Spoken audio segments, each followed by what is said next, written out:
All right, Steve, you have Julia? Hi, it's Steve Jewett from MMA Mania again. It's a pleasure to talk to you again. How are you doing today? Hi, good. How are you? Excellent. I know you're excited about this fight with Cyborg, but I have to start with an interesting historical factoid. You were both in Strikeforce a decade ago. Have you thought about that at all as you're heading into this fight? No, not at all. But yeah. I know your paths were on different trajectories at the time. You were just getting started out, and she was already pretty well known, but are you still surprised that now, a decade later, this has finally come to cross? No, I knew it was always going to happen. I thought, it could have happened earlier, but we were signed with different organizations. With, she signed to Invicta and UFC, and I went the Bellator route. So this is the perfect time, especially for my career. The very first fight I ever got offered before I was even in MMA, it was like 2008 or 2009, I can't remember. And I got offered a fight with Cris Cyborg for, a Strikeforce card in April and I remember hearing that and going like, okay, who's Cris Cyborg? Like what? We Googled her name and we saw and we were like, I haven't even done any grappling yet. I was still fighting in kickboxing. So we turned down the fight, but that name's been on my radar, and I've been watching her for a very long time. So I knew that it was always going to come, especially me dedicating myself to the sport and becoming the champion. I was hoping that she would come to Bellator so I could test myself against the best mixed martial artists in the world. I have to say I was hoping that too, because when Scott Coker came to Bellator as their president, I was thinking to myself, he's got all these relationships with all the people that he was in with Strikeforce. Some of those people have to come that way. And like you said, when they offered you that fight, I was one of those people he had that relationship with. So I was thinking in the back of my mind, if UFC ever lets her go, Scott's going to call her. Oh yeah, for sure. I knew last March when I re-signed my new contract with Bellator that it was a definite, she had one more fight on her contract and that she was coming over. So I knew, and I was super excited. I didn't believe that she had to fight anybody else on the up and coming to prove herself or anything in the organization. I wanted this fight right away. It seemed silly that she would be a part of the organization and not be able to, we wouldn't fight each other right off the bat.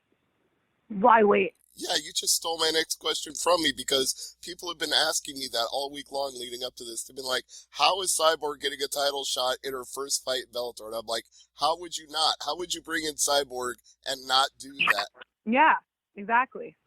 It was just, yeah, I feel the same way. I wanted this fight badly. So would you call Cyborg the toughest test of your career thus far?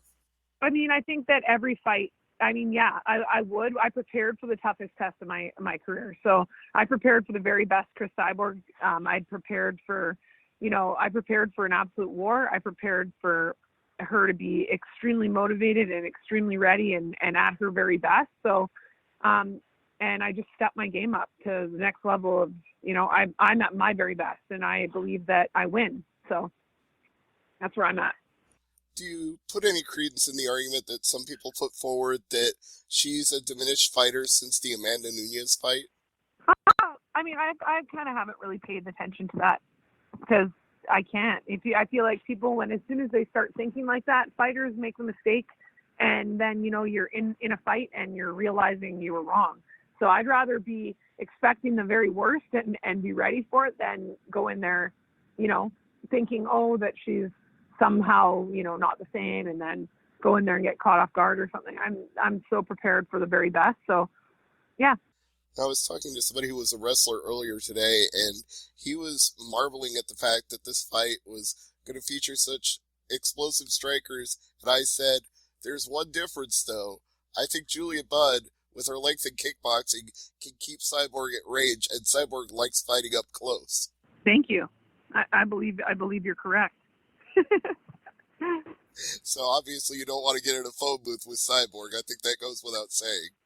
Yeah, but I'm ready. I've done so much getting ready for this. So I'm ready for every scenario. I'm ready for every situation. And this has been my only focus. I've been so focused on this. I haven't looked past it. This is everything for me. And my legacy. So I've taken it really seriously, and it's been so great to have this motivation and just be getting ready for this. It's been an absolute amazing last few months. Not only is it going to be a signature fight for you, it's the signature fight of Bellator to start the year. They always have a big show at the Forum in Inglewood. It's been a tradition now for the last few years in a row, and it's you and Cyborg on top leading the way. Absolutely. And it's so cool. Like I've got so many people coming down. People are driving down from my hometown to come see me.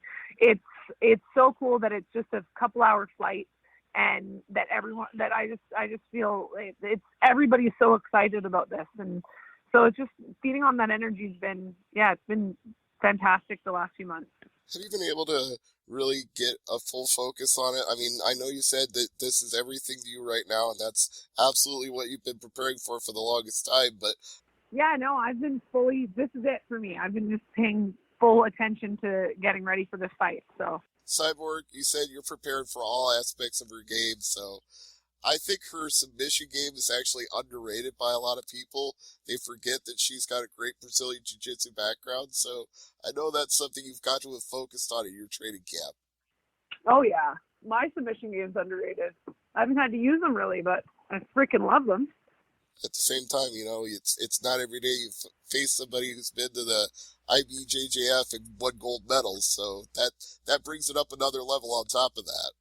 Yeah, for sure. I mean, I got to be ready for everything. That's the thing about the sport is if you're worried about the knockout strikes and you're not paying attention for the takedowns, and you got to be prepared on the ground and be able to do, roll with everything. And that's what we've been getting ready for. And I think that's why I've gotten as good as I have over the last, however many years doing this, is just being able to cover everything and learn everything and really become a fully complete mixed martial artist.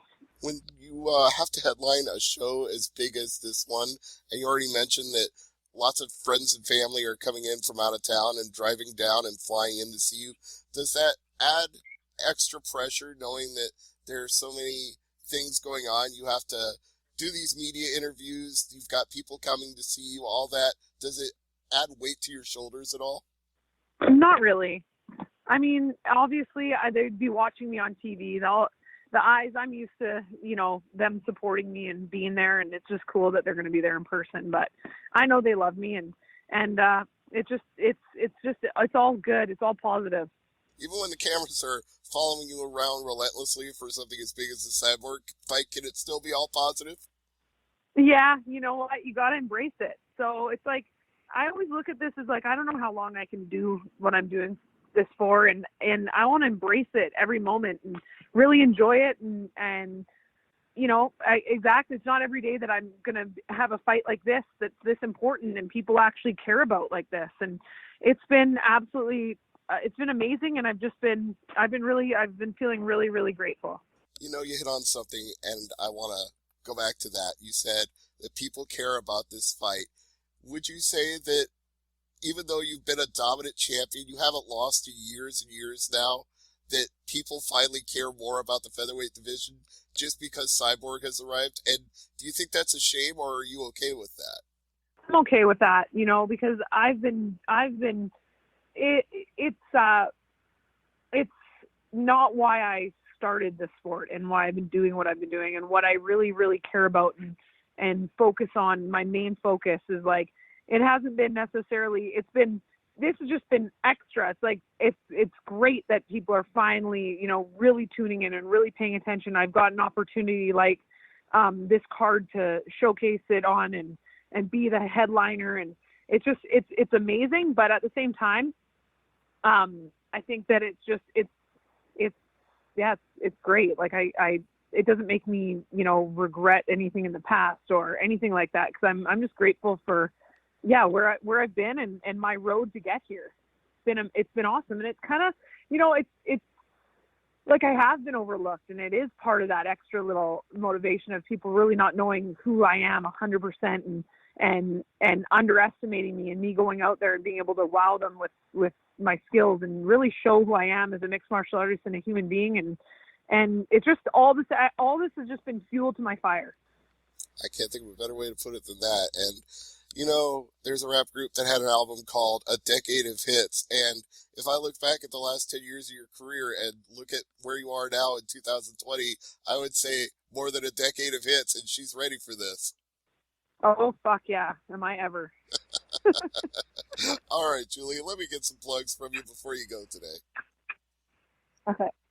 Awesome. So I got to thank my sponsors, Apollo Sheet Metal. I got to thank Nucor Environmental Solutions, Dominion Lending Centers, and D16 Electrical. They have helped me fund this training camp and really get me here so I can, step in there and be at my absolute best. And then everybody at Gibson MMA, thank you so much for all the training and the beatings and the last 4 months has been absolutely amazing. But it's been my 21 years with the same team getting me ready for this day. So I wouldn't be there without any of them. All right. Yeah, we look forward to seeing what they've done for you for the last 4 months and how it all comes together and what I hope is another successful title defense for you. So, Julia, thank you so much for the time today and have a great fight with Cyborg at Bellator 238. Thank you very much. It's always a pleasure. Thank you.